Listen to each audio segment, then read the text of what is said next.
Eu estou... Estou me sentindo em casa no Beira-Rio, cara, que beleza. O Fluminense veio aqui de novo depois de 2 meses da vitória pelo Campeonato Brasileiro e está em vantagem na Copa do Brasil. Longe da gente dizer aqui que já está tudo certo, longe da gente dizer aqui que está tudo maravilhoso, longe da gente dizer aqui que já está tudo classificado. Não é esse o padrão do Raiz Tricolor, você sabe bem. Mas no frio gostoso aqui de Porto Alegre, eu adoro o frio, sou calorento, então amo esse frio aqui. O Fluminense fez uma partida boa, cara, fez uma partida boa contra a equipe do Internacional. Eu acho que a maior dúvida que a gente fica, cara, é a gente se perguntar, a primeira coisa que eu acho que todo tricolor se perguntou quando acabou o jogo, foi o que mudou. E é por isso que eu fiz essa pergunta pro Renato na coletiva. O que mudou? O que teve de diferente? Qual foi a pegada aí, Renato? O que rolou, Renato? Né? Porque assim, ele diz que os problemas do Fluminense são... Eu vou falar mais disso na vídeo da coletiva lá, né? Que é a coletiva comentária que eu sempre lanço. O problema do Fluminense é falta de treino. O Fluminense não teve tempo para treinar, o Fluminense nem voltou para casa. Ele diz que o problema do Fluminense é falta de tranquilidade, de foco, de atenção. Os jogadores tiveram nesse jogo. A explicação do porquê os jogadores tiveram é uma outra história, isso a gente não tem. Mas o fato é que o Fluminense entra ligado desde o primeiro minuto. Quem acompanhou a transmissão aqui no Raiz Tricolor percebeu que a gente falou disso. A gente fala, cara, o Fluminense entra muito ligado no jogo. Em que pese o Inter entrar brigando, a escalação do Renato chama a atenção de cara, porque não tem Fuentes, não tem René. O Fluminense informou que os dois, vou fazer um vídeo mais específico sobre essas lesões, informou ali que os dois tinham lesão, tinham dores, etc. O Fluminense tinha o Wagner, mas o Renato aposta num Guga. Um Guga que foi o pior jogador em campo contra o São Paulo.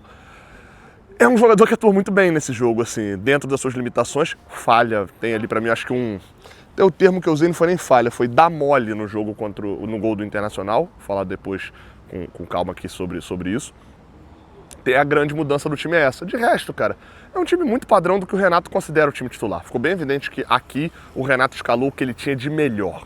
Ele planejou o momento para hoje a gente não ter uma questão sobre... Não, esse aqui ele segurou para o próximo jogo. Não, o time do Renato é esse. Óbvio, sem René e sem Fuentes por conta de lesão. Mas ele escalou. O Fábio, o Samuel Xavier o titular, a zaga é Thiago Silva e Freitas, a lateral esquerda ele teve que mudar e botar na terceira opção, que é o Guga. No meio de campo, o meio de campo titular dele é Martinelli, Hércules e Nonato. Fica evidente isso a cada jogo que vai passando. E o ataque titular dele, sim, o ataque titular dele é com o Soteldo. Espero que ele tenha mudado hoje.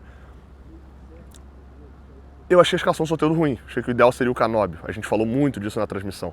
O Canóbio entra no Soteldo e o Fluminense passa a ter 2 pontas que marcam os 2 atacantes que sobem muito do Internacional. Você pode falar, pô, Gabriel, escalação para marcar o lateral do adversário? Não só isso. Escalação para impedir o Inter de jogar e ganhar o jogo aonde era a maior deficiência do Internacional. Os 2 volantes. Thiago Maia até agora não jogou pelo Internacional direito.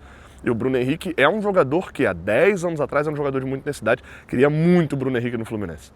Quis muito o Bruno Henrique no Fluminense, mas na época a gente não tinha dinheiro para trazer. Só que o Bruno Henrique me lembra um pouquinho o volante Henrique, vocês lembram? Do Cruzeiro, do Figueirense, que passou pelo Fluminense em 2020. Eu quis muito lá atrás. 10, 12 anos depois, não sei se acha que eu quero mais não. O Bruno Henrique é um cara que já está numa rotatividade um pouco mais baixa. E aí quando você escala o Roger, igual o Roger fez, um meio de campo com o Bruno Henrique, com o Thiago Maia e com o Alan Patrick, fica um meio de campo muito mais ofensivo e a zaga não acompanhou. Tinha um latifúndio. Dava para medir a distância dos 2 volantes do Inter para os 2 zagueiros do Inter em hectares. Não dava nem medir em metros, não. E foi ali que o Fluminense começou a ganhar o jogo. Você falou, Gabriel, tá bom, mas o gol do Fluminense, o primeiro gol do Everaldo, nasce de uma pressão na ponta. Exato. Mas depois da pressão na ponta, a bola estoura pro alto, no meio do Internacional não tem ninguém disputando a bola. Ganhou na atenção. O primeiro gol não é tanto na tática, o primeiro gol é na atenção. O Serna vai disputar a bola. Ganha, na raça, no foco. E aí, depois que a bola sobra na direita, enfim, a bola rebatida, vai sobrar com o Serna, né? O chutão pro alto, ele ganha na atenção, chuta pro gol, a bola bate na trave. Acontece. O Everaldo estava posicionado para fazer o gol. E a gente precisa falar um pouquinho sobre o Everaldo aqui também. Muita gente, até essa semana eu li um comentário assim aqui no Raiz Tricolor, da galera falando assim, pô, e o Gabriel defendeu a contratação do Everaldo. Às vezes eu acho engraçado porque eu acho muito raso esses defendeu e tal, porque dificilmente aqui eu emito uma opinião que eu falo, olha, é 100% isso e não tem como ser de outro jeito. São poucas vezes que eu faço isso. E a contratação do Everaldo foi uma dessas, que eu falei e continuo falando a mesma coisa, assim, acho que ele estava abaixo do que eu esperava, mas a contratação do Everaldo, a gente contratou um atacante para ser reserva. Um atacante para ser reserva. E é o Everaldo dos últimos 3 jogos que eu esperava no Fluminense. Um Everaldo que vai mal, não teve tanta chance de finalizar, mas fez um jogo muito ruim contra o São Paulo, caindo, se jogando, sendo engolido pelo Arboleda. E no jogo seguinte pega o Vitão, que é um excelente zagueiro, e mete 2 gols com 2 boas finalizações. A primeira finalização é a finalização boa, finalização de habilidade, a segunda é um golaço. E é assim, o Everaldo vai fazer isso direto? Não, é por isso que o Everaldo para mim não tem nível para ser titular de um time que quer brigar na parte de cima da tabela, que é o que o Fluminense quer, quer eliminar o Internacional, quer ser o campeão da Copa do Brasil. O Everaldo não é, se ele é o titular, o Fluminense vai ter alguns déficits ou vai ter que contar com um super Everaldo para dentro de todo o jogo, um Everaldo iluminado. Não é isso.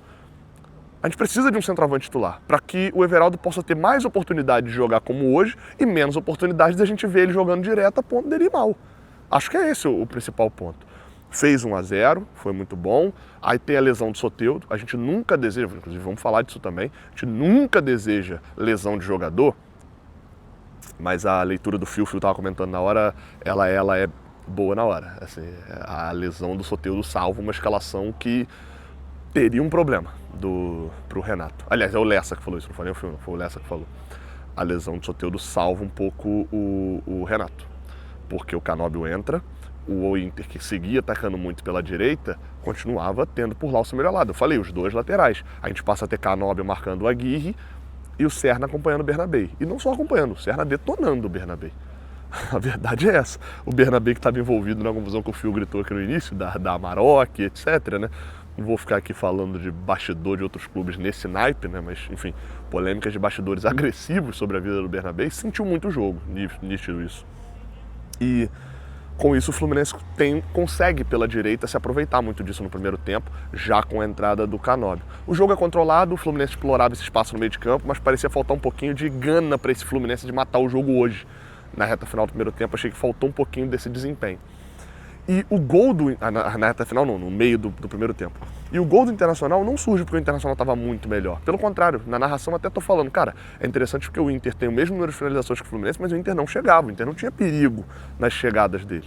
Porque, no geral, quando ele chegava na área, a zaga do Fluminense com o Freitas e o Thiago Silva era uma zaga extremamente atenta. Era uma zaga boa, que estava rebatendo. E com um centroavante que não é tão alto, a bola aérea do Inter não tinha tanta efetividade. Era só no Vitão, só no Vitão, só no Vitão.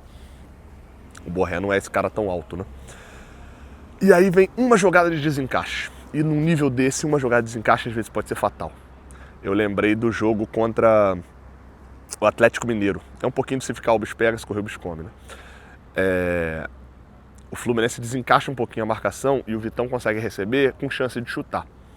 E aí na hora, eu até falei assim, pô, deixa o Vitão chutar, né? Porque pensei rapidamente na hora, deixa o Vitão chutar, o cara não vai chutar daí, porque se a bola rebate no atacante, vira Diego Souza, Vasco e Corinthians 2012, não tinha ninguém pra cobrir ele. Ele não ia chutar, ele ia abrir a bola. E o Guga num rompante, o Guga que tava no Wesley, porque o Canóbio tava no Aguirre, o Guga, pum, sai pra dar bote igual volante.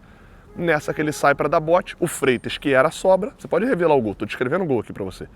O Freitas, que era a sobra, tem que pegar o atacante. E aí, meu amigo, zagueiro com atacante rápido no mano a mano vai dar pro atacante. Acho que o Freitas não tem culpa nesse gol. O passe vem encaixado, chuta, o Fábio espalma ainda e o Carboneiro acaba empatando o jogo. Foi um mole do Guga. O Guga deu mole nesse lance, mas foi um desencaixe de marcação. Que contra o Galo lá, é o Hércules que acaba não se aproximando, só que ali era a função do Hércules. O Hércules tinha que se aproximar do Rubens. Ele não se aproxima, o Rubens consegue chutar pro gol, acerta o chutaço no ângulo e empata o jogo lá contra o Galo. E por que eu tô comparando isso? Porque às vezes, meu amigo, isso dá uma merda. A torcida do Inter tava vaiando, já tava contra o time. A torcida do Galo lá naquele jogo pelo Brasileirão tava xingando o time sem vergonha. Sai o gol de empate, a torcida do Galo vem pra dentro e vira aquele jogo maluco que a gente acabou perdendo. Hoje aqui, poderia ter acontecido isso, mas o Fluminense foi bem. O Fluminense tinha um Serna detonando o Bernabé. E aí numa arrancada do Serna, numa jogada que até começa com um bom passe no meio de campo, mas ele vai pra cima do... Deixa 3, o Serna deixa 3 pra trás. Deixa o Bernabé primeiro pra trás, depois o Vitor Gabriel chega meio estabanado, ele ainda consegue cruzamento pra área. E é interessante que você revê o gol, ele tinha um passe pro meio da área, que era uma bola mais lógica, não precisa ser o Nonato, ele chegando, alguém tava chegando ali. Mas ele dá no segundo pau no Everaldo. E aí o Everaldo faz o segundo gol. A ida para o intervalo com 2-1 facilita muito a vida do Fluminense, que volta com a mesma formação. E o Roger, pra mim, faz uma mexida que tinha potencial pra eles. Ele bota um volante mais cincão, que era o Ronaldo, pra cobrir esse espaço do meio de campo. O Inter passa a ter a bola com o cara entre os zagueiros por vários momentos. Solta um pouquinho mais o Thiago Maia. Enquanto o Fluminense, nesses primeiros 15 minutos do segundo tempo, trava o jogo. Não tinha muita saída, mas também, né? E aí o Roger, acho que na pressão de tentar vencer o jogo, desmonta o time de novo, tira o Thiago Maia, bota um atacante e aí desmonta o meio de campo, o Fluminense se aproveita e o Fluminense chega muito mais perto. O Inter não tem chance no segundo tempo. Tem uma bola do Wesley que ele vai meio todo tronco, chuta fraquinho pra fora. O Fluminense tem chance de fazer o terceiro no finalzinho com o Lima. Meus últimos pós-jogo não tinha sido descrevendo tanto o jogo. E por que eu fiz isso aqui agora? Descrever um pouco mais os lances, porque dá pra a gente ver nitidamente a atenção do Fluminense no jogo. A gente vê nitidamente a atenção, o foco, os jogadores estavam muito focados, a ponto de um lance ou outro sendo um rompante de querer fazer. O Guga, não é que o Guga deu mole e ficou viajando, não foi falta de atenção, foi uma desconexão, foi um impulso que o Guga teve errado no lance do gol. A marcação desencaixou, ele saiu. E eu, pelo menos, prefiro ver o jogador errando por uma situação dessa, não prefiro ninguém errando, né? Mas prefiro ver errando por uma situação dessa do que ver o jogador errando porque tá dormindo dentro da área, igual foi o Freitas em algum momento. Então, assim, hoje eu gostei da atuação dos jogadores. Tá? Acho que a grande mudança do jogo contra o São Paulo para hoje é muito dos jogadores. A gente vai atuar assim sempre? Eu não sei. Domingo o Renato tem mais um para se provar. Ele queria se provar aqui contra o Inter. Ele não queria que a sexta derrota seguida fosse aqui. Ele sabe o tamanho que tem esse clássico Renato Internacional.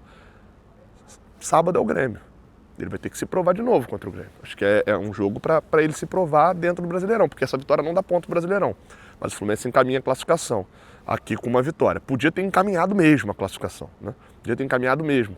O Lima, que já entrou na final, acho que inclusive o Renato demorou um pouco a mexer, foi o melhor momento do Inter no jogo, que não criou nada, mas foi quando o Serna ficou cansado e o Bernabéu começou a ganhar um ou outro em cima dele.